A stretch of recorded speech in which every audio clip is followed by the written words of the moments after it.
بسم اللہ الرحمن الرحیم۔ السلام علیکم ورحمۃ اللہ وبرکاتہ۔ آپ سب کو خوش آمدید کہتے ہیں پروگرام ہم اور اسلام میں۔ آج ہم پاکستان کے ایک مایہ ناز شخصیت جناب انجینئر محمد علی مرزا صاحب کے ساتھ حاضر ہیں۔ سر، آپ کا بہت بہت شکریہ کہ آپ نے وقت دیا۔ آج کی اس محفل میں ہم ایک خاص ٹاپک لے کے آئے اور اس میں جو سوالات ہیں ہمارے اکثر جو طلباء و طالبات یونیورسٹیز میں ہیں وہ کرتے ہیں، انہی کو ہم پیش کریں گے، اور وہ سوالات ایک ہی موضوع کے اوپر ہوں گے جو کہ شب معراج یا معراج کا جو موضوع ہے۔ ویسے تو 27 رجب مبعث کا بھی ایک ایونٹ ہے اور معراج سے بھی مشہور ہے، لیکن کیونکہ سوالات ہمارے پاس معراج سے متعلق ہیں تو اس متعلق پہلا سوال کریں گے کہ شب معراج کی حیثیت اسلام میں کیا ہے اور اس کی اہمیت۔ لا حول ولا قوة الا باللہ، اللہم صلی علی محمد وعلی آل محمد۔ علی محسن بھائی، آپ کو ہماری اکیڈمی میں ویلکم ہے اور آپ کی پوری ٹیم کو بھی۔ ماشاء اللہ تعالیٰ یہ آپ نے جو سلسلہ اپنے پلیٹ فارم سے ایک شروع کیا ہے، اللہ تعالیٰ آپ کو اس کی جزائے خیر دے اور احسن طریقے سے معاملے کو ساتھ لے کے چلنے کی توفیق عطا فرمائے، آمین۔ معراج النبی صلی اللہ علیہ وآلہ وسلم، رسول اللہ صلی اللہ علیہ وآلہ وسلم کے جو 3 بڑے بڑے معجزات جن کا ذکر قرآن میں آیا ان میں سے ایک ہے جی۔ سب سے بڑا معجزہ جو قرآن میں ذکر ہوا وہ قرآن حکیم خود ہے۔ انا نحن نزلنا الذکر وانا لہ لحافظون، ختم نبوت کی برکت سے اس کی حفاظت کی ذمہ داری بھی اللہ تعالیٰ نے خود لے لی۔ اور قرآن حکیم کا معجزہ ہونا یہ سورۃ العنکبوت میں ذکر ہوا کہ اے نبی اس قرآن کے نزول سے پہلے نہ تو آپ اپنے دائیں ہاتھ سے کچھ لکھ سکتے تھے اور نہ آپ کتاب میں سے کچھ پڑھ سکتے تھے، ورنہ یہ چیز کافروں کو شک میں مبتلا کر دیتی کہ یہ کتاب آپ نے خود لکھی ہے۔ اور پھر ساتھ ہی ذکر ہے کہ یہ کافر ڈیمانڈ کرتے ہیں کہ نبی علیہ السلام پہ کوئی معجزہ کیوں نہیں نازل ہوا، تو اللہ تعالیٰ نے فرمایا کہ کیا ان کے لیے یہ کافی نہیں ہے کہ قرآن حکیم کی آیات روزانہ صبح و شام ان کے اوپر تلاوت کی جاتی ہیں؟ یہ نبی علیہ السلام کا معجزہ ہے۔ صحیح۔ دوسرا بڑا معجزہ جو قرآن میں آیا وہ شق القمر والا واقعہ ہے۔ جی۔ سورۃ القمر کے سٹارٹ میں اللہ تعالیٰ نے ذکر کیا۔ اور تیسرا جو معجزہ ہے جو قرآن حکیم میں رپورٹ ہوا وہ الاسراء والمعراج کا معجزہ ہے۔ صحیح۔ بیسیکلی یہ پبلک میں جو ٹرم مشہور ہو گئی وہ تو شب معراج والی تھی۔ جی۔ یہ 2 حصے ہیں، الاسراء والمعراج۔ الاسراء رات کے سفر کو کہتے ہیں جو نبی علیہ السلام کا سفر مبارک بیت اللہ سے لے کر بیت المقدس تک تھا۔ صحیح۔ اور دوسرا حصہ اس کا المعراج ہے جو آسمانوں کا سفر تھا بیت المقدس سے سدرۃ المنتہا تک۔ صحیح۔ یہ 2 چیزیں مل کر ایک معجزہ ہے الاسراء والمعراج۔ الاسراء کا ذکر جو ہے وہ سورہ بنی اسرائیل کے سٹارٹ میں ہے، سبحان الذی، ہاں جی، اسی وجہ سے الاسراء اسی کو کہا جاتا ہے۔ جی۔ اس سورت کے 2 نام ہیں۔ اور جو معراج والا سفر ہے اس کا ذکر جو ہے وہ سورۃ النجم کے اندر ہے۔ صحیح۔ تو یہ معجزہ ملا کر الاسراء والمعراج ہے۔ یہ نبی علیہ السلام کا وہ معجزہ ہے جو آپ کے ساتھ خاص ہے اور کسی پیغمبر کو یہ نصیب نہیں ہوا۔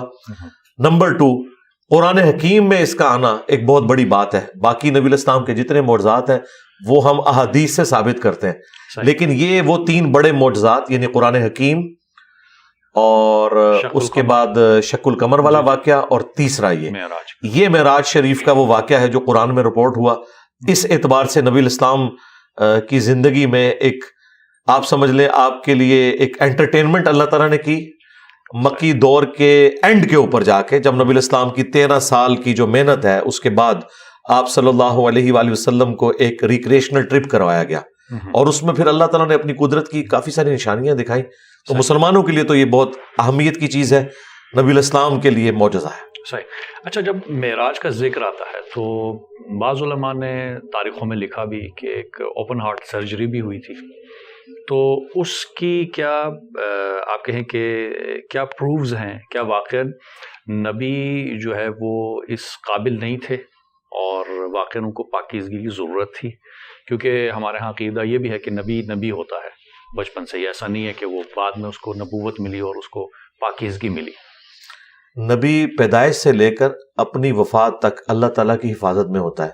صحیح۔ وہ اعلان نبوت جس وقت مرضی کرے، اللہ تعالیٰ جب چاہتا ہے وہ اسے مبعوث فرما دیتا ہے۔ صحیح۔ یہ جو ہارٹ سرجری والا معاملہ ہے یہ نبی علیہ السلام کے ساتھ صرف شب معراج نہیں ہوا، اس سے پہلے بھی ایک دفعہ ہوا۔ شب معراج کے حوالے سے صحیح بخاری صحیح مسلم میں آتا ہے کہ نبی الاسلام کا سینہ چاک کیا گیا، آپ کا دل جو ہے وہ دھویا گیا زمزم کے ساتھ، اور اس کا جو تشت تھا، جو برتن تھا، وہ جنت سے حضرت جبرائیل علیہ السلام لے کے آئے تھے، اور نبی الاسلام کے دل میں ایک خون کا لوتھڑا وہ ریموو کیا گیا. یہ سب باتیں سمبولک ہیں. دیکھیں انبیاء کرام کی جو معصومیت ہے نا، اس کو ذرا کلیئر کر لیں. ہمارے پبلک میں شاید انبیاء کرام کا کانسیپٹ اس طرح بتایا گیا ہے گویا کہ وہ کوئی روبوٹ ہے اور ان کے کوئی احساسات نہیں ہیں، یا ان کے اندر گناہ کی طرف مائل ہونے کا مادہ موجود نہیں. مادہ موجود ہے لیکن خوف خدا کی وجہ سے وہ گناہ کرتے نہیں ہیں. اس میں ان کی فضیلت ہے، نہ کہ یہ کہ انہیں فرشتہ ہی بنا دیا جائے، ورنہ تو پھر فرشتے افضل ہوئے. تو انبیاء کی یہ خاصیت ہے کہ وہ گناہ کا مادہ ہونے کے باوجود گناہ کی طرف مائل نہیں ہوتے، گناہ میں اٹریکشن کے باوجود وہ اس سے نفرت کرتے ہیں اور اس طرف مائل نہیں ہوتے. اس کا ثبوت سورہ یوسف میں ہے کہ یوسف علیہ السلام بھی اس عورت کا قصد کر لیتے اگر اپنے رب کی برہان نہ دیکھتے. تو اگر پبلک کا کانسیپٹ مانا جائے جو عوام الناس میں معصومیت کا یا عصمت انبیاء کا عقیدہ ہے، وہ تو قرآن کی روح سے تو پھر فیل ہو جائے گا. اللہ تعالیٰ فرمایا کہ یوسف علیہ السلام بھی قصد کر لیتے اگر رب کی برہان نہ دیکھتے. ان کا کانسیپٹ تو یہ ہے کہ وہ قصد کبھی بھی نہ کرتے. نہیں، اللہ تعالیٰ نے اسپیشل پروٹیکشن دی ہے. جی کیا چیز؟ اختیار. یہ کہتے ہیں اختیار ان نبی کے پاس نہیں، اختیار نہیں ہے تو پھر تو ان کی فضیلت ہی ختم ہو جائے گی بھائی. صحیح. پھر فرشتوں میں انسانوں میں کیا فرق رہے گا؟ ہم انبیاء کرام کی فضیلت کو ختم نہیں کرنا چاہتے. ہم کہتے ہیں ان کے پاس اختیار بھی ہے، اٹریکشن بھی موجود ہے، اس کے باوجود وہ خوف خدا کی وجہ سے بچ جاتے ہیں. یہ ہے عصمت. اگر یہ اس طرح کا کانسیپٹ ہم عصمت کا مانیں گے تو پھر قرآن پاک کے کن کن واقعات کا ہم انکار کریں گے؟ کہ یہ معاملات قرآن میں تو رپورٹ ہوئے ہیں. حضرت آدم علیہ السلام کی اجتہادی خطا کا ذکر آیا، ہم اسے گناہ نہیں کہتے. حضرت موسیٰ علیہ السلام سے بندہ مر گیا، نوح علیہ السلام نے اپنے کافر بیٹے کے لیے دعا کر دی اور اللہ تعالیٰ نے اس میں بڑے سخت الفاظ استعمال کیے، نوح جاہلوں میں تو نہ ہو. تو یہ چیزیں ہیں. عصمت انبیاء یہ ہے کہ اللہ تعالیٰ انبیاء کرام کو گناہوں سے محفوظ رکھتا ہے، وہ گناہ کی طرف مائل نہیں ہوتے خوف خدا کی وجہ سے. اگرچہ گناہ کے لیے اٹریکشن ان میں موجود ہوتی ہے لیکن اللہ تعالیٰ کا خوف اتنا غالب ہوتا ہے. اس کو میں مثال سے سمجھاتا ہوں. آپ کو کئی دن کا فاقہ ہو اور آپ کی پسندیدہ ڈش آپ کے سامنے آ جائے اور وہ کھانا کھانے سے تھوڑی دیر پہلے کوئی شخص آپ کے کان میں بتا دے کہ اس میں زہر ہے، تو آپ کو اس کی خوشبو بھی اٹریکٹ نہیں کرے گی. اگرچہ آپ کی طلب ہو رہی ہوگی لیکن آپ کہیں گے چھوڑے اس کو، اس کے اندر زہر قاتل چھپا ہے. انبیاء کرام علیہ السلام یا ان کے اہل البیت یا اولو العزم جو صحابہ کرام ہیں، ان پہ خوف خدا کا غلبہ اتنا ہوتا ہے کہ وہ خوف خدا کی وجہ سے اس گناہ کی لذت میں جو چھپا ہوا سزا والا ایلیمنٹ ہے وہ اتنا ڈومیننٹ ہوتا ہے کہ وہ اپنے آپ کو اس سے دور رکھتے ہیں. بالکل صحیح. اچھا، معراج کے حوالے سے جو کہا گیا، کیا ایک ہی معراج تھی؟ کیونکہ بعض جگہوں پہ ہے کہ متعدد معراج، یا تاریخوں میں بھی تھا کہ قبل از بعثت ہے یا بعد از بعثت. اس میں بھی اکثر الجھایا جاتا ہے. جنرل پبلک پوچھنا چاہتی ہے کہ کیا ایک تھے یا نہیں، کیونکہ مختلف اوقات میں ہوئے تو اس لیے اس طرح کی الجھن. دیکھیں جو الاسراء والمعراج مشہور ہے جس کو ہم ذکر کرتے ہیں وہ تو ایک ہی دفعہ ہوا ہے. صحیح. اور وہ نبی الاسلام کو جسم اور روح دونوں کے ساتھ کروایا گیا. اچھا. جو روحانی معراج والا معاملہ ہے انبیاء کرام کے ساتھ وہ ہوتا ہے. بخاری مسلم میں حدیث ہے کہ نبی علیہ السلام پر جو وحی کا آغاز ہے وہ سچے خوابوں سے ہوا. آپ رات کو ایک خواب دیکھتے تھے اور صبح وہ واقعہ ہو جاتا تھا. یہ آپ کو سگنل ملنے شروع ہوئے. پھر صحیح مسلم میں حدیث ہے میں اس پتھر کو بھی پہچانتا ہوں جو بعثت سے پہلے مجھے سلام کیا کرتا تھا. یہ سگنل آنا شروع ہو گئے. پھر نبی علیہ السلام کا دل اچاٹ ہوا دنیا سے. آپ علیہ السلام غار حرا میں عبادت کرنا شروع ہو گئے اور پھر وہاں پہ باقاعدہ قرآن پاک کی وحی کا آغاز ہوا جو وحی مطلوع ہے جس کی تلاوت کی جاتی ہے. لیکن وہ والی جو وحی ہے جو خواب کے ذریعے ہوئی وہ تو پہلے سٹارٹ ہو گئی تھی. اور انبیاء کرام کے خواب وحی الہی ہوتے ہیں. قرآن حکیم میں سورہ الصافات میں ابراہیم علیہ السلام کو اللہ تعالیٰ نے خواب کے ذریعے یہ حکم دیا تھا کہ وہ اپنے بیٹے کی قربانی کریں. قرآن حکیم یعنی اس میں جڑ موجود ہے اس عقیدے کی. پھر بخاری مسلم میں حدیث ہے کہ خواب نبوت کا 46واں حصہ ہے. تو خوابوں کے ذریعے انبیاء کرام کے لیے تو ڈیفینیٹ وحی الہی ہوتی ہے، اس میں شیطان کی دخل نہیں. غیر نبی کے خواب میں شیطان کی دخل ہو سکتی ہے. الاسراء والمعراج والا جو واقعہ ہے جو ہم ایک معجزے کے طور پر پروڈیوس کرتے ہیں لوگوں کے سامنے، اگر وہ صرف خواب والا معاملہ ہوتا تو کفار مکہ کو بھی ماننے میں کوئی آر نہ ہوتی. صحیح. انہوں نے جو انکار کیا خواب میں تو انہوں نے کہا ٹھیک ہے خواب میں تو جو مرضی آپ دیکھتے رہے، لیکن یہ بیداری میں واقعہ تھا، اور اس کا معجزہ ہونا اس اعتبار سے ایکسٹراڈنری ہونا اسی وجہ سے ہے کہ یہ سب کچھ بیداری میں ہوا. البتہ اس کا موڈ برزخی ہے، کوئی اسے آبزرو نہیں کر سکتا کہ وہ یہ کہ میں اس رات یروشلم میں ہوتا تو میں انبیاء کرام کو دیکھ لیتا.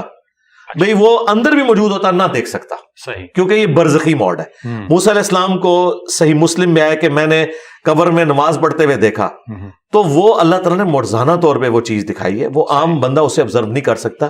ایک برزخی موڈ ہے، ان سین بیریئر ہے. اچھا، اب جب یہ سفر شروع ہوا، کیونکہ سورہ اسراء کی جب ہم بات کرتے ہیں تو خداوند متعال نے کہا کہ رات کی سیر کروائی مسجد الحرام سے مسجد اقصی، اور پھر تو یہ جسم کیسے اوپر چلا گیا؟ محدودیت نہیں ہے؟ نہیں، اوپر تو بعد میں گیا نا، پہلے تو ٹریول کیا براق کے ذریعے. وہ ایک سواری آئی، اللہ تعالیٰ نے اسپیشل حضرت جبرائیل علیہ السلام کے ذریعے وہ سواری براق، اس کے ذریعے یہ آلموسٹ اس زمانے میں تو آپ سمجھ لیں 40 دن کا سفر تھا جو پیدل سفر کیا جاتا تھا. تو اس میں واقعی ایک معجزہ ہے، ایک رات میں چلے جانا نبی علیہ السلام کا. تو یہ چونکہ ایک چیز معجزہ ہے، اسے سائنس کے ساتھ کسی بھی طریقے سے ریلیٹ کرنے کی ضرورت نہیں. اور یہ جتنے مفکرین معجزات کو سائنس کی نظر سے دیکھتے ہیں یہ بالکل ظلم کر رہے ہیں. انہیں پتہ ہی نہیں ہے کہ کس بد عقیدگی کا شکار ہے. اگر کسی بھی نبی کا کوئی معجزہ سائنٹیفکلی ثابت ہو جائے تو وہ معجزہ نہیں رہے گا، کیونکہ معجزے کا مطلب ہے عقل کو عاجز کر دینے والی چیز. فزیکل فینومینا آف نیچر میں جو چیز آتی ہے اسے توڑنے کا نام معجزہ ہے. کیونکہ بھی ڈسکشنز ہیں نا کہ بھائی کس طرح سے یہ سائنس کیا پروف کر سکتی ہے، نہیں کر سکتی. لامحدود کے کاموں کو محدود ذہن میں لانے، سائنس اگر ثابت کرے گی نا جی اس کو تو معجزہ نہیں رہے گا. یہ ذہن میں رکھیے گا. یہ ان علماء کو، ان مفکرین کو پتہ ہی نہیں ہے کتنا خطرناک کھیل کھیل رہے ہیں. مثلا نبی علیہ السلام کے بارے میں صحیح بخاری میں آتا ہے، ایک صحابی جن کی پنڈلی ٹوٹ گئی تھی، آپ نے اپنا دستے اتھر اس کے اوپر پھیرا، وہ اسی وقت بالکل ٹھیک ہو گئی. اب ایک میڈیکل کی فیلڈ کا بندہ آپ کو بتا سکتا ہے کہ یہ سائنٹیفکلی پاسبل نہیں، اس کے لیے کیورنگ پیریڈ 6 سے 10 ہفتے تک آلموسٹ چاہیے، فوراً اس کا ٹھیک ہو جانا. یہ فزیکل فینومینا آف نیچر، قانون قدرت کو توڑنے والی چیز ہے. حضرت ابراہیم علیہ السلام کے لیے آگ کا ٹھنڈا ہونا، یہ سائنٹیفکلی کیسے ثابت کریں گے؟ آگ تو ہمیشہ جلاتی ہے. یہ نان سائنٹیفک ہو جائے گا معاملہ. سائنس کے بالکل الٹ، فزیکل فینومینا آف نیچر کا اللہ تعالیٰ پابند نہیں ہے. لہٰذا یہ معراج کے سفر کو، آسمانی سفر کو آئنسٹائن کی تھیوری کے ساتھ ریلیٹ کرنا بالکل بنتا ہی نہیں. وہ بالکل اپوزٹ چیز ہے. انہوں نے تو میرا خیال ہے تھیوری آف ریلیٹیوٹی بھی نہیں پڑھی ہوئی ہے، اس میں تو اس طریقے سے بات ہی نہیں ہوئی ہے. اور پھر اگر ان چیزوں کو آپ لے کے چلیں گے تو نبی علیہ السلام نے تو کوئی خلائی لباس بھی نہیں پہنا ہوا تھا. بالکل صحیح. اتنی سپیڈ کے ساتھ تو ڈسکوری شٹل جب واپس آ رہی تھی تو اس کے ساتھ کیا ہو گیا تھا. ٹھیک ہے، تو یہ اس کو سائنٹیفکلی ثابت کرنے کی کوشش کرنا یہ بالکل ظلم پہ مبنی ہے. یہ ٹوٹلی معجزہ ہے. حضرت عیسیٰ ابن مریم کا بغیر باپ کے پیدا ہونا، کوئی اس کا سائنٹیفک آپ پروف نہیں دے سکتے. یہ معجزہ ہے. ان کا مردوں کو زندہ کرنا یہ معجزہ ہے. سائنس اسے ریپروڈیوس نہیں کر سکتی. لہٰذا اس چیپٹر کو تو بالکل کلوز کر دیں. رہا انبیاء کرام کو بنیاد بنا کر لوگوں کا مختلف شعبدوں کا ذکر کرنا کہ ہم بھی یہ کر سکتے ہیں، وہ تو بالکل فراڈ کے اوپر مبنی ہے. کیونکہ اللہ تعالیٰ صرف پیغمبروں کو منواتا ہے. پیغمبروں کے علاوہ جتنی ہستیاں ان کو منوانا اللہ تعالیٰ نے کوئی اپنے ذمہ کرم پہ نہیں لیا ہوا. لہٰذا ان کے بارے میں جو کہانیاں مشہور ہیں ہم انہیں کہانیاں کہتے ہیں. انبیاء والی بات تھی. اچھا، یہاں پہ ایک بات کلیئر کرنی ضروری ہے، کیونکہ ہمارے ہاں نا ہر کوئی کرامات کو بھی معجزہ کہتے ہیں. جب ہم لفظ معجزہ انبیاء کے لیے استعمال کرتے ہیں اس کا معنی کیا ہے، اس کی تعریف کیا ہے؟ کیونکہ ظاہر کرامتیں یا ایکسٹراڈنری کوئی کام ہو جاتا ہے کہتے ہیں جی معجزہ ہو گیا، تو اس میں کیا فرق ہے؟ جی فرق ہے اس اعتبار سے کہ معجزہ اگرچہ عربی میں لفظ استعمال ہوتا ہے عقل کو عاجز کر دینے والی چیز، لیکن قرآن و سنت میں اس کے لیے ٹرم معجزہ نہیں ہے، آیتن ہے، اللہ کی نشانی. ٹھیک ہے، معجزہ علم الکلام کی ایک ٹرم ہے جو چل رہی ہے. اچھا، اس کے ایکویلنٹ جو فزیکل فینومینا آف نیچر کو توڑنے والی کوئی چیز یا ایک روٹین سے ہٹ کے ہونے والی چیز، ہاں جی، اس کو اگر غیر انبیاء میں کوئی دیکھتا ہے یا کوئی چیز آتی ہے تو اس کے لیے کرامت کا لفظ استعمال کیا جاتا ہے وہ بھی آیاتن ہی ہے. لیکن کرامت اس لیے بولا جاتا ہے کہ اس کے اوپر اسپیشل اللہ تعالیٰ نے اکرام فرمایا، اس پہ اللہ تعالیٰ کا کرم ہوا. لیکن خواہ معجزہ ہو یا کرامت ہو، انبیاء کے لیے ہو غیر انبیاء کے لیے ہو، یہ کوئی کمپیٹنسی نہیں ہے کہ کوئی شخص کر کے دکھا دے. مثلاً اگر کر کے دکھا سکتے ہوتے تو موسیٰ علیہ السلام نے جب پہلی دفعہ اپنا عصا پھینکا تھا تو قرآن کے الفاظ ہیں کہ وہ جب اژدہا بنا تو موسیٰ علیہ السلام وہاں سے بھاگ گئے اور مڑ کے دیکھا بھی نہیں، ڈر گئے. اگر وہ انہوں نے خود بنایا ہوتا تو ڈرتے تو نا. ان کی زندگی میں وہ پہلا ایکسپیرینس تھا. پھر آگے چلیں، جب رسیاں سانپ نظر آئیں لوگوں کو جادوگروں کی، اس وقت بھی موسیٰ علیہ السلام دل میں خوف کھا گئے. کیوں خوف کھا گئے؟ کہ میرا معجزہ بھی یہی تھا، انہوں نے بھی نظر بندی کر دی. اللہ تعالیٰ نے فرمایا کہ تو عصا پھینک. ان کے دماغ میں بھی نہیں تھا کہ اب عصا کیا کرے گا. عصا نے یہ کیا کہ نہ صرف وہ اژدہا بنا بلکہ سیکنڈ سٹیپ اس نے طے کیا، وہ ان کو بھی کھا گیا. پھر تیسرا موقع آیا جب سمندری جھیل پار کرنے کی، اس وقت ساتھیوں نے کہا آپ نے مروا دیا. اللہ تعالیٰ نے پھر وہی کی. بھئی موسیٰ علیہ السلام نے خود کیوں نہیں ڈیسیژن لے لیا؟ انہیں پتا تھا کہ بھئی یہ عصا وہی کچھ کرے گا جو میرے علم ہے، مجھے نہیں پتا آگے اللہ تعالیٰ نے کیا فیصلہ کیا. تو اللہ نے جب بتایا تو اس عصا میں کمپیٹنسی آئی. اور آج وہ عصا اگر آپ کو مل بھی جائے، آپ چاہے کسی یہودی ربائی کے ہاتھ میں دے دیں، ویٹیکن سٹی میں بیٹھے ہوئے پوپ کے ہاتھ میں دے دیں یا امام کعبہ کے ہاتھ میں، اس نے اب دوبارہ اژدہا نہیں بننا. یہ ذہن میں رکھیے گا. وہ موسیٰ علیہ السلام کے لیے خاص تھا. That's all.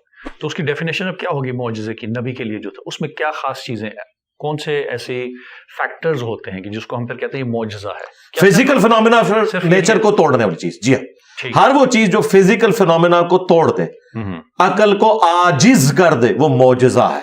صحیح. ہاں جی. اچھا، اب کرامت کے کیس میں اس طرح کا کوئی معاملہ ہو سکتا ہے، لیکن عموماً جو کرامت والا ایلیمنٹ ہوتا ہے وہ یہ ہے کسی شخص کی دعا قبول ہوگی. مثلاً کوئی قحط سالی تھی، ایک بندے نے دعا کی، دور دور تک کوئی بارش کے آثار نہیں تھے، اچانک بارش ہو گئی، تو ہم یہ کہیں گے اگرچہ یہ سب کچھ فزیکل فینومینا کے تحت ہوا ہے، کوئی اس روٹین سے ہٹ کے نہیں ہوا، لیکن اس اعتبار سے تو روٹین سے ہٹا ہوا ہے کہ قحط سالی تھی اور ایک بندے نے دعا کی اور فوراً ہو گئی. ایسا ہو جاتا ہے. اسی طریقے سے کسی نے کسی شخص کے حق میں بددعا کی اور وہ قبول ہو گئی، ایسا معاملہ ہو سکتا ہے. لیکن انبیاء کرام کے کیس میں specifically physical phenomena of nature کو توڑا جاتا ہے. آپ جتنے معجزات بھی دیکھیں گے قرآن حکیم میں رپورٹ ہوئے ہیں، ان میں آپ کوئی ایک معجزہ بھی ایسا نہیں بتا سکتے جو فزیکل فینومینا آف نیچر کو توڑنے والا نہ ہو. لہٰذا سائنٹیفکلی کوئی معجزہ ریپروڈیوس نہیں ہوگا. صحیح ہے. کوئی معجزہ فعلاً ریپروڈیوس نہیں ہو سکتا جب تک کہ کوئی نبی نہ ہو. معجزے کے حوالے سے گفتگو ہو رہی تھی اور ڈیفینیشن کی ہم بات کر رہے تھے. جب شب معراج کی بات ہوتی ہے، ظاہر ہے ایک معجزہ، بارز معجزہ جو قرآن مجید میں اس کا ذکر آیا، تو براق کے اوپر بیٹھ کے رسول خدا صلی اللہ علیہ وسلم نے سفر کیا، اور جب سدرۃ المنتہا کا ذکر آتا ہے تو احادیث میں ذکر ہے کہ جبرائیل رک گئے اور کہا کہ اس سے آگے میں نہیں جاؤں گا. تو کیا وجہ تھی؟ کیا جبرائیل یا ملائکہ کو اس مقام پہ جانا منع تھا، یا کوئی خاص ایسی جگہ تھی جہاں پہ ملائکہ کی آج تک پہنچ نہیں ہے؟ سدرۃ المنتہا کا مطلب یہ ہے یہ انتہائی مقام ہے، منتہا ہے. اس کے بعد مخلوق آگے نہیں جا سکتی. صحیح. ہمارے پاس ذخیرے احادیث میں کوئی ایسی حدیث موجود نہیں ہے جس میں کوئی یہ ثابت کر سکے کہ رسول اللہ صلی اللہ علیہ وآلہ وسلم سدرۃ المنتہا سے آگے گئے ہیں.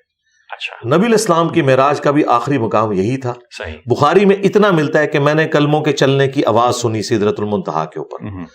رسول اللہ کی جو اللہ تعالیٰ سے ملاقات ہوئی ہے جیسا کہ اس کی شان کے لائق ہے، اس میں دیدار شامل نہیں ہے، وہ الگ سے ایک ٹاپک ہے. ملاقات وہ بھی اینڈ پوائنٹ جو ہے سدرۃ المنتہا ہے. اچھا، اب اکثر لوگ یہ بھی پوچھتے ہیں کہ پھر یہ اس سفر کا مقصد کیا تھا؟ جی. تو وہ قرآن نے بیان کیا ہے کہ ہم اپنے بندے خاص کو اپنی نشانیاں دکھانا چاہتے تھے.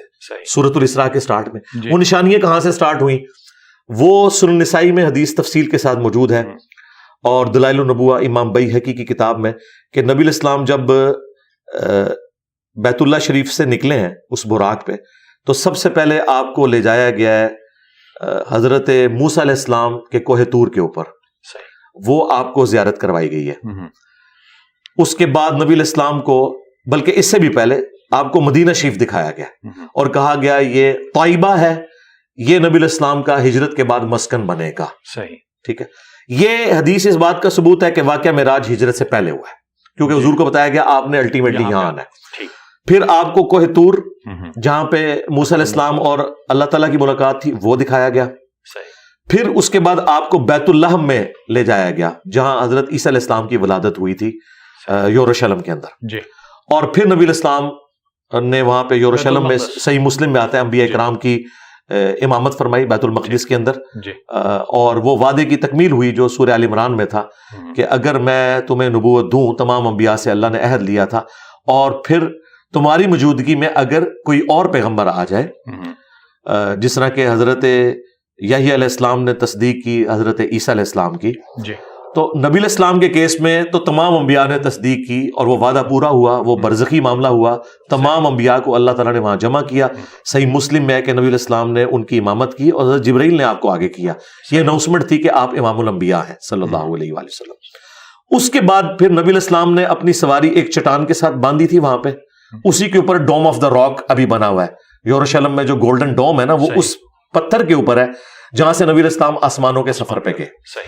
آسمانوں کے سفر میں آپ نے 7 آسمان، پہلے آسمان کے اوپر آدم علیہ السلام سے ملاقات ہوئی، بخاری مسلم میں آتا ہے۔ دوسرے آسمان پہ حضرت عیسیٰ اور یحییٰ کے ساتھ، تیسرے آسمان کے اوپر یوسف علیہ السلام کے ساتھ ملاقات ہوئی، اور چوتھے کے اوپر ادریس علیہ السلام، 5ویں پہ ہارون علیہ السلام، 6ٹھے پہ موسیٰ علیہ السلام، اور 7ویں پر جد امجد سیدنا ابراہیم علیہ السلام سے ملاقات ہوئی۔ اور پھر نبی علیہ السلام کو جنت بھی دکھائی گئی، جہنم بھی دکھائی گئی، یہ سارے منظر آپ کو دکھائے گئے۔ آپ کے ایمان کو اس ایپیکس کے اوپر لے کے جانا تھا، اور آپ کا جو الٹیمیٹ جو مقام تھا نا، وہ تھا سدرۃ المنتہا۔ وہیں پر نبی علیہ السلام کو اللہ تعالیٰ نے 3 تحفے دیے، صحیح مسلم میں آتا ہے، 5 نمازوں کا تحفہ، دوسرا سورۃ البقرہ کی آخری 2 آیات، وہ اس دنیا پہ نازل نہیں ہوئی ہیں، وہ آسمانوں میں نازل ہوئی ہیں، اور تیسرا آپ کا جو امتی بھی شرک نہیں کرے گا اس کی الٹیمیٹ مغفرت کی بشارت ہے، یعنی چاہے وہ گناہوں کا عذاب بھوگتے، شفاعت ہو، الٹیمیٹلی اس نے بخشا جانا ہے جس نے دنیا میں شرک نہ کیا ہو۔ یہ 3 تحفے آپ کو ملے، کیونکہ شرک تو خدا معاف نہیں کرے۔ جی اچھا، نمازوں کا ذکر آیا تو بعض اوقات سوال یہ آتا ہے کہ کوئی بارگیننگ ہو رہی تھی کہ آ رہے تھے، پھر ایک نبی نے کہا کہ بھائی اور کم کرائیں، پھر اوپر جاتے تھے، تو کیا واقعی؟ جی بالکل ایسا ہوا ہے۔ دیکھیں یہ اللہ تعالیٰ کی سنت ہے۔ اس چیز کو مایوب سمجھنا تو اسی طریقے سے ہے کہ کوئی شخص انبیاء کرام کے دنیا میں آنے کو مایوب سمجھے کہ کیا اللہ انبیاء کا محتاج ہے کہ اپنی شناخت کے لیے انسانوں میں سے کسی کو چنے؟ اور یہ کافر اعتراض کرتے بھی تھے کہ فرشتہ کیوں نہیں نازل ہوا قرآن حکیم میں؟ تو اللہ تعالیٰ نے فرمایا یہ میں ڈیسائیڈ کروں گا نا، کہ میں نے اپنے تک پہنچنے کا وسیلہ توسل انبیاء کو بنایا ہے۔ جو انبیاء کی پیروی کریں گے وہ میرے تک پہنچیں گے، اور جو انبیاء کرام کی پیروی نہیں کریں گے، خواہ وہ اپنے آپ کو جتنا مرضی نیک سمجھیں، جو مرضی اچھے اعمال کریں، اللہ کے حضور وہ 0 سے ملٹیپلائیں گے جب تک وہ انبیاء کا پیٹرن اڈاپٹ نہیں کرتے۔ یہ بارگیننگ والا جو معاملہ ہے یہ بخاری مسلم دونوں میں رپورٹ ہوا ہے۔ موسیٰ علیہ السلام کے پاس جب نبی علیہ السلام آئے تو انہوں نے کہا کہ حضرت یہ 50 نمازیں تو بہت زیادہ ہیں، مجھے ایکسپیرینس ہے یہ لوگ نہیں پڑھ سکیں گے، ٹھیک ہے آپ کم کروائیں۔ اور پھر یوں 5 کر کے کم ہوئی اور الٹیمیٹلی 5 رہ گئی۔ موسیٰ علیہ السلام اس پہ بھی راضی نہیں تھے، انہوں نے کہا آپ پھر واپس جائیں، یہ بھی زیادہ ہے۔ انہوں نے کہا نہیں، مجھے حیا آتی ہے اس کے بعد، امت کو حیا نہیں آتی، 5 چھوڑ دیتے ہیں، اور اس کو انہوں نے اتنا اپنے لیے ایک آزمائش سمجھ لیا ہے کہ 5 نمازیں جو ہے نا ہمارے لیے بہت زیادہ ہیں۔ تو پھر بخاری مسلم کے الفاظ ہیں، اللہ تعالیٰ نے فرمایا کہ پھر ہمارا کال بھی نہیں بدلے گا، نمازیں 5 ہوں گی لیکن ایک نیکی 10 کے برابر ہے، جو قرآن میں آیا سورۃ الانعام کے اندر، یہ پڑھیں گے 5 ثواب 50 کا ہوگا۔ یعنی اللہ کا قول بھی اپنی جگہ موجود ہے۔ نبی علیہ السلام کو جو اللہ تعالیٰ نے نوازش فرمائی، اور نوازش آپ کے ذریعے پوری امت کے اوپر ہوئی، تو موسیٰ علیہ السلام کے بھی ہم شکر گزار ہیں۔ شکریہ موسیٰ علیہ السلام۔ صحیح، چلیں اچھا، اب یہ جو مناظر دکھائے گئے ظاہر ہے کوئی حکمت تھی، لیکن کیا کوئی مناظر کے بارے میں کچھ بیان ہوا ہے کہ جنت کے کون سے مناظر دکھائے گئے، کیا چیز دکھائی گئی، اور جہنم کے کون کون سے مناظر رسول پاک صلی اللہ علیہ وسلم کو دکھائے گئے؟ دیکھیں جنت میں جو اللہ تعالیٰ نے نہریں رواں کی ہیں، جو محلات بنے ہوئے ہیں، جتنی تفصیلات آپ کو احادیث کے اندر جنت کے حوالے سے آتی ہیں نا، کہ جنت میں یہ ہے، وہ نبی الاسلام کو فزیکلی دکھایا گیا کہ دودھ کی شہد کی نہریں ہوں گی، جس طرح سورہ محمد کے اندر جسے سورہ قتال کہتے ہیں پوری تفصیلات آئی ہیں۔ نبی علیہ السلام کو فزیکلی یہ چیزیں دکھائی گئیں، کیونکہ انبیاء کا جو ایمان ہے اللہ تعالیٰ نے اس کو حق الیقین تک پہنچانا ہوتا ہے، تو یہ سارے مناظر آپ کو دکھائے گئے۔ جنتی جنت میں پہنچ چکے ہیں، وہ سب کچھ آپ کو ٹائم میں ٹریول کروا کے پہلے سے دکھا دیا گیا۔ ظاہر ہے ابھی تو نہیں لوگ پہنچے ہوئے، وہ اللہ تعالیٰ نے مستقبل دکھایا پہلے۔ اسی طریقے سے جہنمی جہنم میں پہنچ چکے ہیں، وہ منظر بھی دکھایا۔ نبی علیہ السلام کو جہنم میں جو مختلف لوگوں کے عذابات ہیں، بدکاری کرنے والوں کے، چغلی کھانے والوں کے، غیبت کرنے والوں کے، یہ سارے کے سارے عذابات کی تفصیلات دکھائے گی۔ اور یہ وہ چیزیں جن کا بہت سا پورشن خواب میں بھی آپ کو دکھایا گیا. جو کہتے ہیں نا خواب کے اندر معراج ہوئی ہے, خواب میں نبی علیہ السلام کو کئی ایک گناہوں کے عذابات جو جہنم میں ہونے والے تھے وہ دکھائے گئے. وہ تو کافی زیادہ تفصیلات ہیں, وہ جسے شوق ہے وہ مشکات المصابیح جو ہم نے یہاں رکھی ہوئی ہے, اس میں معراج کا ایک پورا چیپٹر ہے جی, اس میں بخاری مسلم کے حوالے سے موجود ہے, اور پھر جنت اور جہنم کا بھی جو چیپٹر ہے اس میں بھی اس حوالے سے موجود ہے نبی علیہ السلام کو جو کچھ دکھایا گیا. بیسیکلی اس پورے ٹرپ کا مقصد نبی علیہ السلام کے ایمان کو ایپیکس تک پہنچانا تھا. وَوَجَدَكَ ضَالًّا فَہَدَىٰ, ہم نے آپ کو اپنی محبت میں خود رفتہ پایا تو ہدایت کے اعلیٰ ترین مرتبے پر پہنچا دیا. اور یہ اعلیٰ ترین مرتبہ تھا جو نبی علیہ السلام کو اللہ تعالیٰ نے شب معراج اپنی قدرت کی نشانیاں دکھائیں, اور سب سے بڑھ کر جو اللہ کی اپنے پیغمبر کے ساتھ ملاقات ہوئی ہے. تو اگر وہ سوال آپ کے پاس ہے وہ دیدار والا تو میں اسے ریبٹل کر دوں گا اگر آپ کریں گے تو. جی یقیناً, کیونکہ نیکسٹ سوال یہی تھا کہ جو دیدار ہوا, کیونکہ ظاہر اللہ سے ملاقات, اللہ جسم تو نہیں رکھتا, وہ ذات ایسی ہے کہ جو کہ لامحدود ہے. تو یہ ملاقات سے کیا مراد ہے, اور کیا کوئی گفتگو ہوئی اللہ اور نبی کے درمیان؟ ہاں جی دیکھیں, بلا واسطہ.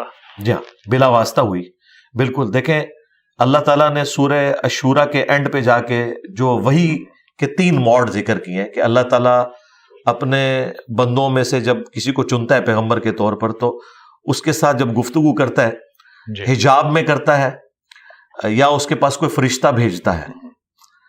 اور یہ جو تیسرا اعلیٰ ترین موڈ ہے کہ اللہ تعالیٰ اس کے دل کے اوپر کوئی بات القاء کرے ڈائریکٹلی. اچھا, اب چونکہ اس کی کوئی مثال بیان نہیں کی جا سکتی تو میں اس کو ایکسپلین تو نہیں کر سکتا. لیس کمثلہ شیء, اللہ کی مثل کوئی شے نہیں. الہام بھی تو ہے نا, جس طرح موسیٰ کی ماں پہ ہم نے الہام کیا. جی وہ تو بہت چھوٹا لیول ہے نا جی. صحیح. وہ غیر انبیاء کے اوپر جو الہام والا معاملہ جو اگلی امتوں میں تھا, اس امت میں ختم نبوت کی وجہ سے وہ تو بین ہو چکا. صحیح. اور وہ بھی انبیاء کی نسبت کی وجہ سے ہوا تھا, عیسیٰ ابن مریم کی والدہ کو بھی اور موسیٰ علیہ السلام کی والدہ کو بھی. صحیح. لیکن یہ جو وحی ہے نا, یہ وحی انبیاء والی وحی ہے. یہ ایک ایکسٹراڈنری چیز ہے. وہ تو شاید کی مکھی کے لیے بھی آیا کہ اس پہ بھی اللہ تعالیٰ نے اس کی انسٹنکٹ کے مطابق الہام کیا ہوا ہے. تو نبی علیہ السلام کے ساتھ جو ملاقات والا معاملہ ہے, اس میں 3 ورژن موجود ہیں اس وقت امت کے اندر. میں وہ تینوں بتا دیتا ہوں. جی. بخاری مسلم میں ایک ورژن تو ہے عبداللہ ابن مسعود کا, وہ تو کیٹاگوریکل ڈینائی کرتے ہیں. وہ کہتے ہیں کہ یہ جو قاب قوسین او ادنی والی جو آیت ہے یہ جبرائیل علیہ السلام اور رسول اللہ کی ملاقات ہوئی ہے. یہ ان کا اپنا ورژن ہے. نبی علیہ السلام سے انہوں نے اس کو مرفوعاً بیان نہیں کیا, اپنا موقف موقوفاً روایت. ہاں جی.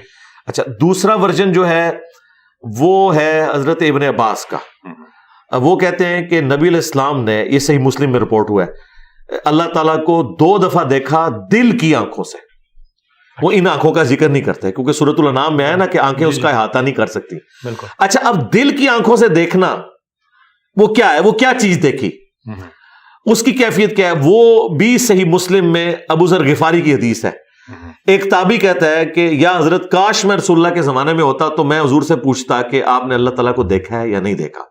تو ابو ذر غفاری کہتے ہیں یہ بات تو میں پہلے پوچھ چکا ہوں. تو نبی علیہ السلام سے جب میں نے پوچھا تو آپ نے فرمایا کہ میں اللہ کو کیسے دیکھ سکتا ہوں, وہ تو ایک نور ہے اور حجاب میں ہے. اچھا, پھر یہ امام مسلم بڑی ترتیب سے احادیث لے کے ہیں, سٹارٹ ہی میں انہوں نے بڑی تفصیل سے اسے بیان کیا. پھر آگے چل کے ابو سعید خدری کی حدیث آئی ہے کہ اللہ کا جو نور ہے اس کے اوپر جو حجاب ہے وہ بھی نور ہے. صحیح. اور مسلم شریف میں حدیث ہے میں نے نور دیکھا, یعنی وہ جو حجاب ہے نا وہ دیکھا. اور الفاظ ہیں کہ اگر وہ نور کا حجاب ہٹ جائے تو کوئی مخلوق اس کی طاقت نہیں رکھتی کہ اسے دیکھ سکے. اب تیسرا ورژن جو ہے وہ اما عائشہ سلام اللہ علیہا کا ہے جو بخاری مسلم میں ہے. وہ تو کیٹاگوریکل ڈینائی کرتی ہیں. وہ کہتی ہیں کہ میں نے تو خود نبی علیہ السلام سے پوچھا ہے تو نبی علیہ السلام نے اس چیز کا انکار کیا ہے جو دیدار الہی والا معاملہ ہے, اور کہا کہ حضرت جبرائیل علیہ السلام کو میں نے دیکھا. اور اما عائشہ کہتی ہیں کہ اس شخص نے اللہ پر جھوٹ باندھا جو یہ کہے کہ نبی علیہ السلام نے اللہ کو دیکھا. تم قرآن نہیں پڑھتے, سورۃ الانعام میں آیا کہ آنکھیں اس کا احاطہ نہیں کر سکتی, وہ آنکھوں کا احاطہ کر لیتا ہے. اچھا, ان ساری چیزوں کو جمع کر کے جو آپٹیمل ورژن ملتا ہے وہ یہ ہے کہ نبی علیہ السلام کا اللہ تعالیٰ کو سر کی آنکھوں سے دیکھنا یہ تو ثابت نہیں ہے. جی. اچھا, اب دل کی آنکھوں سے مراد کیا خواب کی کیفیت ہے یا کوئی اور کیفیت ہے؟ تو جامع ترمذی میں ملتا ہے کہ میں نے اپنے رب کو خواب میں احسن صورت میں دیکھا, اور پھر نبی الاسلام نے باقاعدہ ایک دعا کی جو رپورٹ ہوئی ہے، اللہم انی اسألک فعل الخیرات وترک المنکرات، یہ لمبی دعا ہے، یہ مسند احمد میں بھی رپورٹ ہوئی ہے، امام ترمذی نے اس حدیث کو صحیح کہا ہے، اور ساتھ انہوں نے لکھا ہے کہ میں نے امام بخاری سے پوچھا تو انہوں نے بھی اس حدیث کو صحیح کہا۔ تو خواب میں دیکھنے کے اوپر تو یعنی اتفاق ہے، دل کی آنکھیں کہہ لیں، خواب کہہ لیں۔ اب جو آخری چیز ہے نا، وہ ہمارے استاد مولانا اسحاق صاحب نے بڑی اچھی بات کی تھی، انہوں نے کہا کہ اگر شب معراج نبی علیہ السلام نے اللہ تعالیٰ کو دیکھا ہوتا تو پھر نبی علیہ السلام کے لیے اب جنت میں کوئی اٹریکشن باقی نہیں ہے، کیونکہ کائنات کی الٹیمیٹ حقیقت انہوں نے دیکھ لی ہے۔ صحیح۔ تو یہ انہوں نے اجتہاد کیا اور یہ بڑا فٹ ان بیٹھتا ہے۔ انہوں نے کہا کہ نبی علیہ السلام کے لیے قیامت کے دن جنت بھی آپ نے دیکھ لی، سب کچھ دیکھ لیا، جی، نبی علیہ السلام کے لیے قیامت کے دن کیا تحفہ ہے؟ وہ اللہ کا دیدار ہے۔ صحیح۔ اس میں اہل سنت اور اہل تشیع کا اختلاف پایا جاتا ہے۔ ایک طرف اہل تشیع یہ بھی بات کرتے ہیں کہ مولا علی علیہ السلام اس وقت تک سجدے سے سر نہیں اٹھاتے تھے جب تک اللہ کو دیکھ نہ لے۔ دوسری طرف وہ کہتے ہیں کہ اللہ کو دیکھا نہیں جا سکتا۔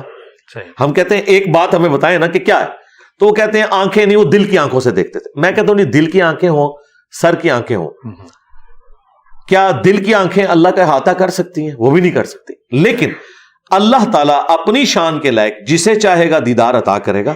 صحیح۔ میں اہل سنت کے موقف کے ساتھ ایگری کرتا ہوں۔ قرآن پاک کی جو آیات ہیں اسے سپورٹیو ہیں کہ جو کفار ہیں وہ اپنے رب سے قیامت کے دن اوٹ میں کر دیے جائیں گے۔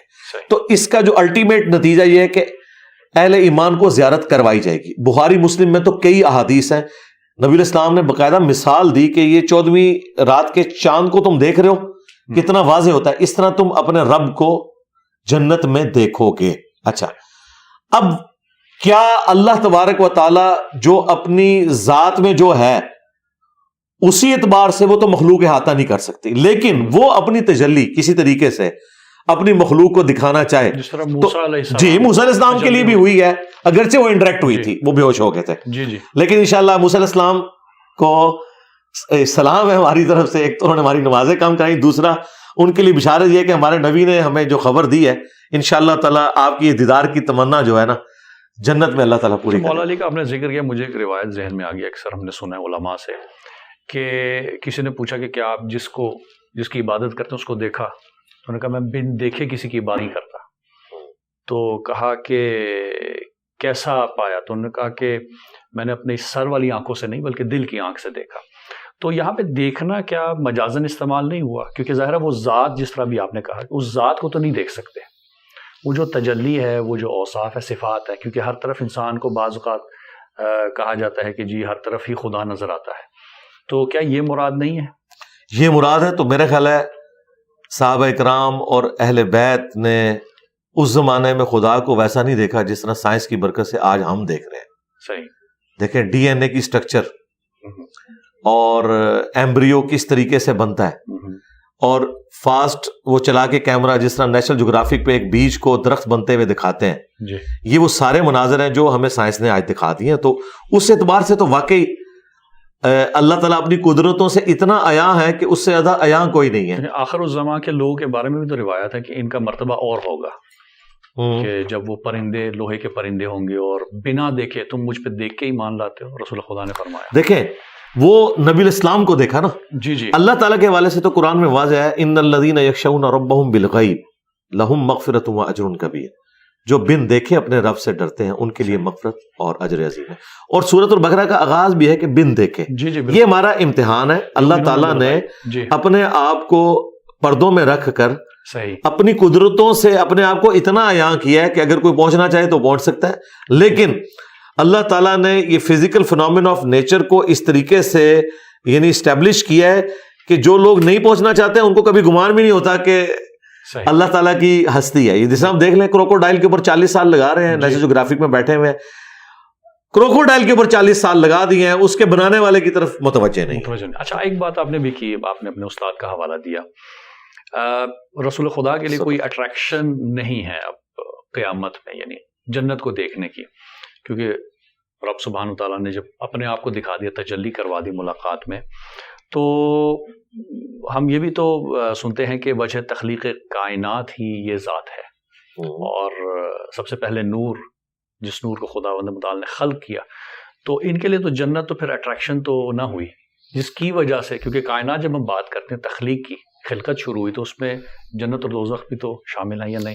دیکھیں جنت کی تو اٹریکشن اللہ تعالیٰ نے ہر انسان کے اندر رکھی ہے، اس میں تو کوئی شک نہیں ہے۔ نبی الاسلام نے تو عورتوں کے حوالے سے بھی ذکر کیا ہے، اٹریکشن رکھی ہے، نبی الاسلام کی ازواج بھی تھی، خوشبو بھی آپ کو پسند تھی، تو جنت کی نعمتیں بھی ہیں۔ وہ جو میں نے ذکر کیا تھا نا، اس حوالے سے جنت میں انبیاء کرام کے لیے یا غیر انبیاء کے لیے بھی جو مستقل اللہ تعالیٰ کے دیدار والا معاملہ ہے اور ہمیشہ کی زندگی مل جانا، جس میں آپ اپنی مرضی کی زندگی گزار سکتے ہیں۔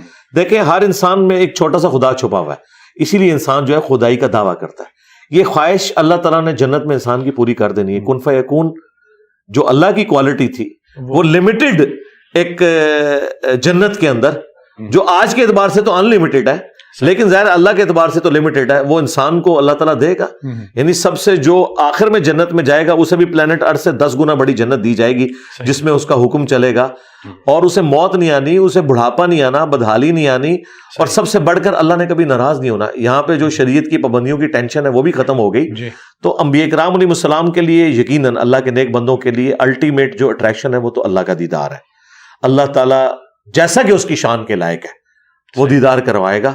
باقی اس کی جو نیٹی گریٹیز وہ ڈسکس کرتے ہیں کیسا ہوگا، میرا خیال ہے انشاءاللہ جنت میں پہنچیں گے پھر دیکھ لیں گے کیسے ہوگا۔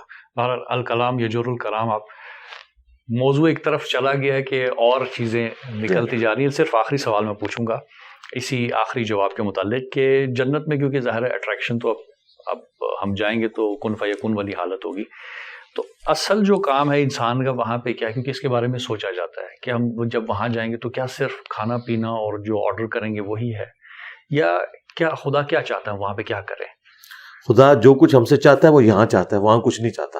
صحیح، ہاں، وہاں خدا نے اپنے ڈیوائن پلان سے یہ ڈیسائیڈ کرنا تھا کہ میں مخلوقات میں سے ایسی مخلوق چنوں جو اپنی مرضی سے مجھے چوائس کرے۔ صحیح، حضرت جبرائیل علیہ السلام نے اپنی مرضی سے اللہ کو چوز نہیں کیا، بلکہ اللہ کی مرضی سے، بائی ڈیفالٹ، جسے کمپیوٹر کی لینگویج میں کہتے ہیں۔ صحیح، انسان کو اس پہ فخر کرنا چاہیے کہ اسے یہ اعزاز حاصل ہے، یہ وہ مخلوق ہے جو اپنی ول سے اپنے رب کو چوز کرتا ہے۔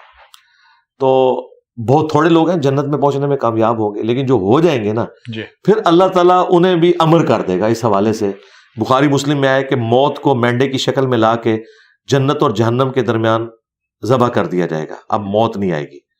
اچھا، پھر جنتیوں کے لیے ٹوائلٹ والی تکلیف نہیں ہے، ایک خوشبودار ڈکار آئے گی، سب کچھ ہضم۔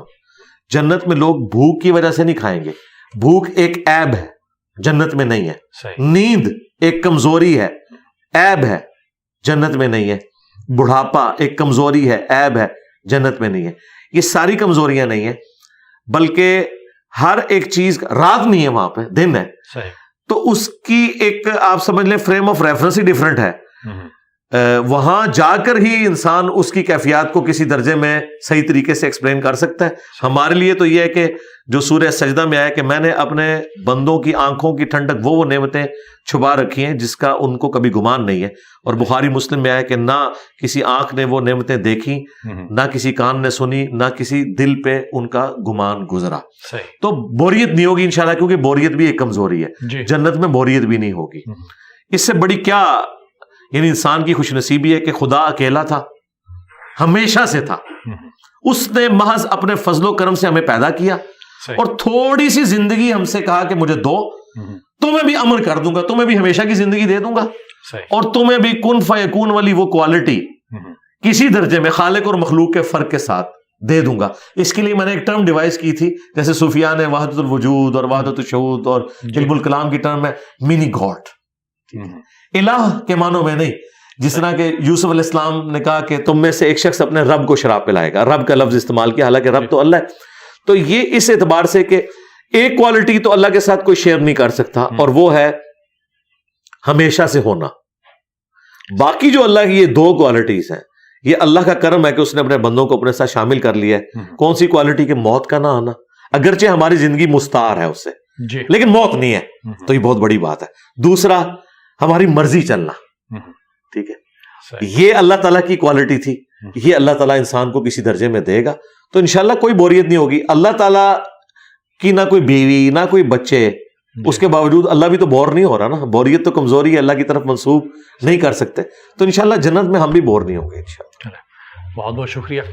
اچھا علی بھائی یہ بتائیے گا کہ معراج کا جب ذکر ہوتا ہے, ظاہر اب ہم نے معراج کے سلسلے کو شروع کیا, اس سفر کیسے شروع ہوا, کہاں پہ, اور جو سلسلے دکھائے گئے. جب نبی کریم صلی اللہ علیہ وسلم واپس تشریف لائے تو یہ ایک چیلنج تھا ظاہر ہے. اب اس کی خبر صرف آپ کو ہی تھی اور کسی کو نہیں تھی, تو یہ کس طرح سے بات پھیلی, اور پھر مشرکین کا جس طرح سے اس کے اوپر ریاکشن دکھانا, تو اس حوالے سے اگر تاریخی حوالے سے ہمیں دیکھیں ریاکشن جو ہے وہ تو آیا یقیناً, ایک ایکسٹراڈنری واقعہ, ابھی بھی ریاکشن آئے گا. آج کے اس دور میں بھی آسمانوں کی سیر تو کوئی سوچ بھی نہیں سکتا. تو ظاہر ایک معجزہ تھا, اور انہوں نے جس طرح باقی چیزوں کا مذاق اڑایا اس کا بھی اڑایا, اور وہ ہمیں المعجم الکبیر طبرانی میں تفصیل کے ساتھ ملتا ہے. دلائل النبوہ میں حضرت ابوبکر صدیق رضی اللہ تعالیٰ عنہ کو باقاعدہ ٹونٹ کیا کافروں نے کہ بتاؤ اگر کوئی شخص یہ دعویٰ کرے کہ راتوں رات وہ بیت المقدس گیا ہے پھر آسمانوں پہ گیا ہے, ان کا یہ تو پاسبل نہیں ہے. تو ان کا تمہارا صاحب یہی کہہ رہا ہے, تو ان کا اگر رسول اللہ کہہ رہے ہیں نا تو اس سے بڑی چیزیں میں نے مان لی ہوئی ہیں, تو وہ سچ کہہ رہے ہیں, اور اسی بنیاد پہ آپ کا صدیق لقب ٹھہرا. اچھا اب اس سے اگلا ورژن بھی آیا ہے جو بخاری مسلم میں آیا کہ پھر کافروں نے کہا اچھا اگر آپ واقعی گئے ہیں نا تو ہم آپ سے کچھ کوشچنز کریں گے, آپ ریبٹل کریں ان کو, بتائیں بیت المقدس کے دروازے کتنے ہیں, کتنی سیڑھیاں آپ چڑھے تھے, کلر کیا تھا دیواروں کا. اب مجھے بتائیں, مجھے 2 سال ہو گئے اس اکیڈمی کی سیڑھیاں چڑھتے ہوئے, میں نے کبھی گن کے تو نہیں چڑھا. ایک انسان جب زندگی میں گئے ایک دفعہ, اور اس کے لیے تو ایک ایکسائٹمنٹ ہی اتنی ہے, ان چیزوں کی طرف تو توجہ نہیں ہوتی. بخاری مسلم کے الفاظ ہیں, میں حتیم کعبہ میں کھڑا تھا اور لوگ مجھ سے سوال پوچھ رہے تھے, میں اتنا پریشان ہوا کہ اعلان نبوت کے بعد پہلی دفعہ میں اتنا پریشان ہوا تھا کہ مجھے ان کی باتوں کے جواب نہیں آ رہے تھے کہ میں نے اب کیا جواب دینا ہے. تو اللہ تعالیٰ نے اسی لمحے بیت المقدس کو اٹھا کے میری نگاہوں کے سامنے کر دیا. حتیم کعبہ میں حضور کھڑے میں ہیں, اور بخاری مسلم کے الفاظ ہیں, میں بیت المقدس کو اپنے سامنے دیکھ رہا تھا. وہ جو مجھ سے پوچھتے تھے نا, بتاؤ کہ فلاں دروازہ کس جگہ پہ ہے, تو میں دیکھ کے بتا دیتا تھا. تو وہ سارے کے سارے پھر خاموش ہو گئے. یہ نبی علیہ السلام کے ساتھ ایک معجزانہ معاملہ اللہ تعالیٰ نے کیا, اور یہ آپ علیہ السلام کو اللہ تعالیٰ نے کوالٹی عطا فرمائی تھی. قافلہ بھی تو ایک آیا تھا نا. جی قافلے والا بھی واقعہ رپورٹ ہوا ہے, اور بھی کافی سارے واقعات رپورٹ ہوئے ہیں, لیکن وہ چونکہ تاریخی روایتیں ہیں ان میں کمزوریاں بھی موجود ہوتی ہیں. میں چونکہ کوشش کرتا ہوں کہ جو احادیث کی کتابوں میں جتنی چیزیں رپورٹ ہوئی ہیں نا ان کے اوپر ایمفسائز کروں. اچھا اب یہ جو سلسلہ ہے معراج کا, یہ قبل از بعثت, کیونکہ ظاہر مدینہ شریف دکھایا گیا کہ آپ کا مسکن یہ ہوگا, تو خود معراج کے حوالے سے اس کے بعد جو رپورٹ ہوئی ہیں کہ کب کب ہوئی, اس کے کیونکہ تاریخی ہمارے پاس موجود ہیں دلائل یا نہیں, بس اسی حد تک علماء نے بیان کیا کہ کچھ اور معراج بھی ہوئے ہیں. جی اور جو معراج ہے وہ خواب میں تو مختلف مواقع کے اوپر نبی الاسلام کو مناظر نہیں, اس طرح نہیں, یہ معراج ایک ہی ہے جی. اچھا ہاں جی, اسی لیے آپ دیکھیں اس کے علیحدہ سے چیپٹرز بنے ہوئے ہیں بخاری مسلم میں. معراج کا واقعہ اس کے اوپر باقاعدہ ایک پورا باب ہے, اس میں تفصیلی حدیث موجود ہے. اسی طریقے سے مسلم شریف میں وہ اسی ایک معراج کی طرف ہی اسے ڈسکس کیا جاتا ہے. جسمی اور روحی دونوں اکٹھا کہتے ہیں, تو اس کے اوپر کیا کوئی نص یا کوئی دلیل ہے؟ جی دلیل موجود ہے. بعض نے اکتفا کیا بعض روایت میں کہ صرف خواب کے عالم میں, بعض نے صرف روحانی معراج کی بات کی. تو یہ جسمی اور روحی جب ہم اکٹھا کرتے ہیں تو اس کے بارے میں دیکھیں, یہ کچھ دور کی کتابوں میں حضرت عائشہ اور حضرت معاویہ کا قول ملتا ہے, لیکن اصول محدثین پہ وہ ثابت نہیں ہے کہ یہ معراج خواب میں ہوئی تھی. صحیح. البتہ صحیح بخاری میں 3 جگہ پہ امام بخاری یہ روایت لے کے آئے ابن عباس سے انہی لوگوں کو جواب دینے کے لیے. سورہ بنی اسرائیل کی آیت نمبر 60 میں آیا ہے کہ ہم نے جو آپ کو وہ رؤیا دکھایا تھا وہ ہم نے آزمائش بنا دیا ان لوگوں کے لیے. اب رؤیا آنکھ سے دیکھنے کو بھی کہتے ہیں, خواب میں دیکھنے کو بھی کہتے ہیں. ابن عباس یہ آیت پڑھا کرتے تھے اور کہتے تھے کہ یہ رؤیا سر کی آنکھوں سے ہے, دل کی آنکھوں سے نہیں ہے. یعنی ابن عباس اعلانیہ یہ کہا کرتے تھے کہ نبی علیہ السلام کی جو معراج والا معاملہ ہے یہ فزیکل ہے. پھر عبد کا لفظ بھی صرف روح کے اوپر نہیں بولا جائے گا. ہاں ظاہر ہے, کلیئر کٹ ہے. اہل سنت اہل تشیع کا اس کے اوپر اجماع ہے. چند ایک آج کل کے کچھ مستقبل میں بھی آنے والے شاید کوئی مفکرین اس طرح کے معاملات کو گود لیں, لیکن ماضی میں ان کے لیے کوئی اصل نہیں موجود ماضی میں جو احادیث کی کتابیں ہیں وہ بالکل 180 ڈگری دوسری طرف کھڑی ہوئی ہیں. دیکھیں امام بخاری نے باقاعدہ چیپٹر کی ہیڈنگ میں وہ آیت ڈال کے نیچے ابن عباس کا قول ڈالا ہے تاکہ کوئی اس میں باطل داخل نہ کر سکے اور اس کو کہیں روحانی سفر بنانے کی کوشش نہ کرے. یہ معجزہ تھا. مسلمانوں کو قرون اولیٰ میں پتہ ہی نہیں ہے کہ خواب میں بھی کوئی معراج ہوتی ہے, اس طرح کی معراج. وہ خواب میں نبی الاسلام پہ تو ایک نہیں درجنوں دفعہ وہی نازل ہوئی ہے, لیکن یہ جو ایک واقعہ ہے الاسراء والمعراج والا, یہ فزیکل واقعہ. صحیح. اچھا اب 27 رجب چونکہ ظاہر مبعث کا بھی ایک عنوان ہے اور رسول پاک صلی اللہ علیہ وسلم نے اعلان بعثت یا اعلان نبوت کیا, تو یہ بھی 27 رجب.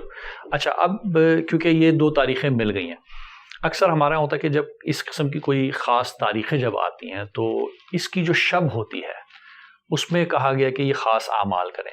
تو کیا ہمارے سلسلے روایات میں کوئی اعمال ذکر ہوئے ہیں ان خاص راتوں کے لیے یا نہیں, بس ایسے ہی لکھ دیا کیونکہ فضیلت کی رات ہے؟ یہ صوفیاء کے ہاں ہی کچھ انہوں نے نوافل وغیرہ ذکر کر دی ہیں. احادیث میں تو اس طرح کی کوئی تفصیلات نہیں آتی ہیں.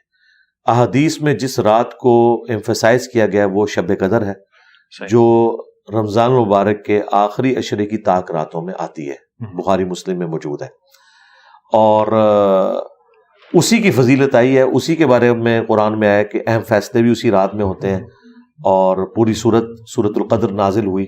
باقی جو اس طرح نبی الاسلام کے مائل سٹون ہے, ہجرت والی رات ہے یا شب معراج والی رات ہے, عید کی رات, ہاں عید کی رات, اور یہ باقی ساری جتنی چیزیں ہیں ان کے بارے میں کوئی بھی مضبوط روایتیں نہیں ملتی.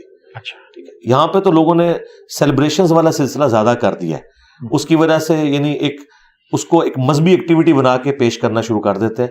حالانکہ مذہبی ایکٹیویٹی اگر یہ اس طریقے سے ہوتی تو احادیث کی کتابوں میں باقاعدہ ان کے چیپٹرز بنا کے ان کی ڈیٹس بتائی جاتی کہ ان کو آپ نے سیلیبریٹ کرنا ہے. سیلیبریٹ کرنے کے لیے ہمیں جو چیزیں بتائی گئی ہیں وہ عید کا دن ہے, جمعے کا دن ہے, اور اس کے بعد اگر راتوں میں کوئی چیز بتائی گئی ہے تو وہ یہ شب قدر ہے. ایون صحیح مسلم میں حدیث ہے شب برات کی جو روایتیں ہیں وہ بھی کمزور ہیں جی. اچھا اہل سنت اور اہل تشیع میں تو بالکل وہ شعبانی ہے کوئی اور ہے, یہ والا شعبان کا اور ہے. ہاں وہ کمزور روایتیں. جو شب برات کے بارے میں اہل سنت میں جو عوام الناس میں باتیں پائی جاتی ہیں وہ سارے فضائل بیسیکلی شب قدر کے ہی ہے جس رات میں قرآن نازل ہوا, کیونکہ قرآن تو شب قدر میں نازل ہوا ہے. جی بالکل واضح ہے یہ تو. اچھا, اور یہ نہیں ہو سکتا کہ دو راتیں مختلف ہوں, یعنی شب قدر کی اپنی اہمیت ہے لیکن اس کی بھی ایک اہمیت تھی جس کو کہا گیا کہ اس طرح سے اس کو مناؤ, ایسی کوئی چیز نہیں, اس طرح کی کوئی چیز رپورٹ نہیں ہوئی ہے. ٹھیک ہے. تو اس کے حوالے سے یعنی کہ جو دن بھی جس کو کہ 15 شعبان کا دن پھر روزہ بھی رکھا جاتا ہے عموماً. 15 شعبان کا روزہ اس اعتبار سے تو ثابت ہے صحیح مسلم میں کہ نبی الاسلام نے جو سرڑ شعبان کے روزے کا حکم دیا ہے جی, اور ایام 20 کے جو 3 روزے تھے 13, 14 اور 15 وہ آپ پورا سال رکھا کرتے تھے, اس اعتبار سے تو ہے. پھر ایک اور حدیث النسائی میں ہے کہ نبی الاسلام نے فرمایا کہ آپ شعبان المعظم میں روزے رکھتے تھے. پوچھا گیا کیوں, تو فرمایا کہ شعبان میں نامہ اعمال اللہ کے حضور پیش ہوتے ہیں, اس لیے میری خواہش ہے کہ میں روزے کی حالت میں ہوں. تو شعبان کی ایک اپنی فضیلت اس اعتبار سے ہے. عائشہ کا قول ہے بخاری مسلم میں کہ نبی الاسلام پورا شعبان ہی روزہ رکھا کرتے تھے. ایون عائشہ کہتی ہے میں اپنے رمضان کے جو چھوٹے ہوئے روزے ہیں ان کی قضا شعبان میں دیتی تھی کیونکہ نبی الاسلام روزے سے ہی ہوتے تھے. تو شعبان کی اس اعتبار سے تو اہمیت اپنی جگہ موجود ہے. جی اچھا, اب آخری کیونکہ میں سوال لوں گا وہ یہ کہ میسج آپ کی طرف سے ہمیں ایک چاہیے, وہ اس حوالے سے کہ رجب, شعبان اور رمضان یہ 3 مہینوں کی بہت اہمیت بیان ہوئی. رجب کہا گیا کہ اللہ کا مہینہ, شعبان رسول اللہ صلی اللہ علیہ وسلم, اور رمضان امت کا مہینہ. تو کیا تیاری کرنی چاہیے, کون سی ایسی چیزیں جس کو لازمی طور پر ہماری جو جوان نسل ہے اس کو دیکھے تاکہ اپنے آپ کو آہستہ آہستہ اس طرف لے کے آئے؟ دیکھیں جو رمضان المبارک ہے نا یہ تو آبلیگیٹری چیز ہے. ہاں اس کے بارے میں تو کلیئر کٹ ہے, وہ بخاری مسلم میں حدیث ہے کہ اسلام کی بنیاد 5 چیزوں کے اوپر ہے. شہادتین کے بعد نماز کو قائم کرنا, زکوٰۃ, اور اس کے بعد رمضان کے روزے اور حج بیت اللہ اگر استطاعت ہو. تو ظاہر ہے شعبان المعظم سے تیاری والا سلسلہ تو شروع ہو جاتا ہے, لیکن اس میں بھی نبی الاسلام نے فرمایا کہ شعبان کے آخری عشرے میں کوئی شخص روزے نہ رکھے سوائے اس کے جو شروع سے رکھتا آ رہا ہے, اچھا, تاکہ رمضان کی اہمیت اپنی جگہ رہے. دیکھیں رمضان کو تو اللہ تعالیٰ نے اسپیشل پروٹوکول دیا ہے نا، جی شہر رمضان الذی انزل فیہ القرآن، بالکل ٹھیک ہے. باقی وہ ٹھیک ہے، رجب کا مہینہ ایک حرمت والا مہینہ بھی اپنی جگہ ہے، اللہ تعالیٰ کے ساتھ اس کی نسبت ہے، لیکن جو رمضان کا مہینہ ہے یہ بھی اللہ ہی کا مہینہ ہے اس اعتبار سے کہ اوبلیگیٹری ایک چیز. ہاں اور پھر دیکھیں رمضان کے اوپر ایک پورا رکوع سورۃ البقرہ میں ہے جس میں روزے کے احکامات بتائے گئے. تو میرا خیال ہے کہ رمضان کا خدا بھی وہی ہے جو غیر رمضان کا خدا ہے. ہمیں پورا سال ہی اللہ تعالیٰ کی طرف کمٹمنٹ کرنی چاہیے، لیکن پھر بھی چلے ایک رمضان ایک ذریعہ ہے، اور رمضان شریف جب آتا ہے اللہ تعالیٰ کی طرف سے مخلوقات کے لیے اناؤنسمنٹ کی جاتی ہے رحمت کے اعتبار سے. وہ تفصیلی احادیث ہیں اس حوالے سے، وہ الگ سے کبھی رمضان مبارک کے اوپر کوئی ٹاپک ہوا تو میں انشاءاللہ اس کے مسائل بھی فضائل بھی انشاءاللہ ضرور ذکر. شعبان میں کیا خاص چیزوں کا خیال رکھیں کہ رمضان کے اندر اچھی تیاری ہو؟ شعبان میں جن چیزوں کا خیال رکھنا ہے اس میں روزوں کی ہی امپورٹنس ہے جو رپورٹ ہوئی ہیں، ٹھیک کہ نبی الاسلام پورا شعبان ہی روزے رکھا کرتے تھے، بہت کم ہوتا تھا کہ آپ کوئی روزہ چھوڑیں. تو روزوں کے اعتبار سے رپورٹ ہوا ہے. رہا رجب کے حوالے سے کوئی اہل سنت کے ہاں تو اس طرح کی احادیث نہیں ملتی کہ وہ اسپیشل کسی روزے کا ذکر ہو یا اس طرح کا ہو. بہرحال ایک تو ہے کہ وہ حرمت والا مہینہ ہے، جی یہ اس کے لیے بہت بڑی فضیلت ہے. صحیح، بہت شکریہ. اسی کے ساتھ ہمارا وقت ختم ہوا چاہتا ہے، آپ سب سے اجازت چاہتے ہیں. والسلام علیکم ورحمۃ اللہ وبرکاتہ. وعلیکم السلام.